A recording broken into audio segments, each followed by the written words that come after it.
हयातुस सहाबा। टॉपिक हज़रत उस्मान बिन मसऊद रज़ी अल्लाह ताला अन्हु का सख्तियाँ बर्दाश्त करना। हज़रत उस्मान रज़ी अल्लाह अन्हु फरमाते हैं कि जब हज़रत उस्मान बिन मसऊद रज़ी अल्लाह अन्हु ने देखा कि हुज़ूर सल्लल्लाहु अलैहि वसल्लम के सहाबा तो तकलीफ़ें उठा रहे हैं और वह खुद वलीद बिन मुगीरा की अमान में आराम से रह रहे हैं, तो उन्होंने अपने दिल में कहा कि अल्लाह की कसम, मैं एक मुशरिक आदमी की पनाह में आराम से रहा हूँ और मेरे साथी और मेरे दीन वाले वे तकलीफ़ें दुख बर्दाश्त कर रहे हैं जो मैं नहीं उठा रहा हूँ। ये तो मेरी बहुत बड़ी कमी है। फिर वे वलीद बिन मुगीरा के पास गए और उससे कहा, ए अबू अब्द शम्स, तुमने अपनी ज़िम्मेदारी पूरी कर दिखाई, मैं तुम्हारी पनाह तुमको वापस करता हूँ। उसने कहा, ए मेरे भतीजे, क्यों?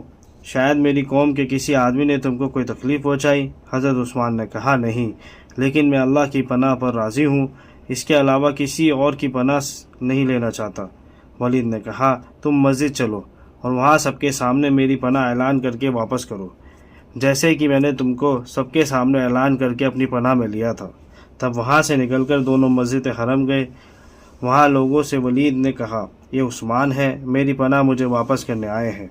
फिर हज़रत उस्मान ने लोगों से कहा, ये सच कह रहे हैं, मैंने इनको इंतहाई वफ़ादार और अच्छा पनाह देने वाला पाया है, लेकिन अब मैं चाहता हूँ कि अल्लाह के अलावा किसी से पनाह ना लूँ, इसलिए मैंने उनकी पनाह उन्हें वापस कर दी। फिर हज़रत उस्मान वहाँ से वापस आ रहे थे। अरब के मशहूर शायर लबीद बिन रबिया बिन मालिक बिन किलाब कैसी कुरैशी की एक मजलिस में अपने शेर सुना रहे थे, तो हज़रत उस्मान भी उस मजलिस में जाकर बैठ गए। लबीद ने ये शेर कहा, अल्लाह के अलावा हर चीज़ बातिल और बेकार है। हज़रत उस्मान ने तारीफ़ करते हुए कहा, तुमने ठीक कहा। फिर उसने दूसरा मिसरा पढ़ा, और हर नेमत ज़रूरी है, एक न एक दिन ख़त्म हो जाएगी। इस पर हज़रत उस्मान ने कहा, तुमने गलत कहा, जन्नत की नेमतें कभी नहीं ख़त्म होगी। हज़रत उस्मान की यह बात सुनकर लबीद बिन रबी ने कहा, ए कुरैश के लोगों, तुम्हारी मजलिस में बैठने वाले को कभी तकलीफ़ नहीं पहुंचाई जाती।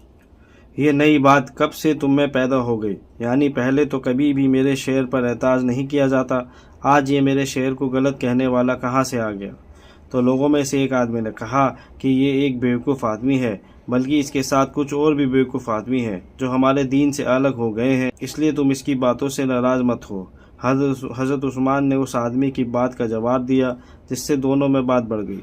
तो उस आदमी ने खड़े होकर हज़रत उस्मान की आंख पर इस ज़ोर से थप्पड़ मारा कि उनकी आंख काली हो गई। वलीद बिन मुगीरा करीब ही था और जो कुछ हज़रत उस्मान के साथ हुआ उसे देख रहा था। उसने कहा, मेरे भतीजे, अल्लाह की कसम, अगर तुम मेरी पनाह में रहते तो तुम्हारी आंख को ये तकलीफ़ ना पहुँचती, तुम तो एक महफूज जिम्मेदारी में थे।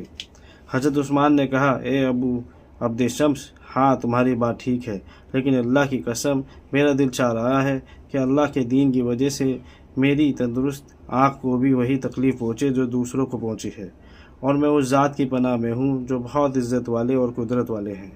हज़रत उस्मान ने अपनी मुसीबत की मारी आँख के बारे में ये शेर कहे, अगर मेरी आँख को अल्लाह की रज़ामंदी में एक मुल्हिद और गुमराह इंसान के हाथों तकलीफ़ पहुँची है तो क्या हुआ?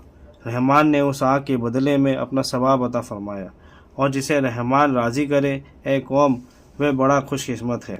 तुम चाहे मेरे बारे में ये कहते हो कि मैं बहका हुआ, गुमराह किया हुआ बेवकूफ़ हूँ, लेकिन मोहम्मद सल्लल्लाहु अलैहि वसल्लम के दीन पर हूँ। उससे मैंने अल्लाह की रज़ामंदी का इरादा किया है और हमारा दीन बिल्कुल हक़ है, और ये बात मैं साफ़ कह रहा हूँ, चाहे ये बात उस आदमी को कितनी बुरी लगे जो हम पर जुल्म और ज़्यादती करता है। हज़रत उस्मान बिन मज़ऊन की आँख को जो तकलीफ़ पहुँची, उसके बारे में हज़रत अली बिन अबी तालिब रज़ियल्लाहु अन्हु ने ये शेर कहे, जो ज़माना अमन वाला नहीं था, क्या तुम उसको याद करके रंजीदा हो रहे हो, गमगीन आदमी की तरह रो रहे हो? क्या तुम उन बेवकूफ़ लोगों को याद करके रो रहे हो जो दीन की दावत देने वालों पर जुल्म ढाते थे? ये लोग जब तक सही सालिम रहे फोहश कामों से नहीं रुकते, और उन लोगों में गद्दारी की आदत तो गैर महफूज रास्ता है। अल्लाह उनकी खैर को कम कर दे। क्या तुम देखते नहीं कि हम उस्मान बिन मज़ऊन की वजह से गुस्से में आए हैं, जबकि वे लोग उस्मान की आंख को निडर होकर थप्पड़ मार रहे थे, लगातार चौके मारते रहे, मारने में कोई कमी न की। اگر عثمان جلدی نہ بھی مرے تو بھی اللہ ان لوگوں کو برابر سرابر پورا بدلہ دے گا، جس میں کوئی گھاٹا نہ ہوگا۔ ابن اسحاق کی روایت میں یہ بھی ہے کہ ولید نے حضرت عثمان رضی اللہ عنہ سے کہا، اے میرے بھتیجے، اپنی پچھلی پناہ میں واپس آ جاؤ۔ انہوں نے کہا نہیں۔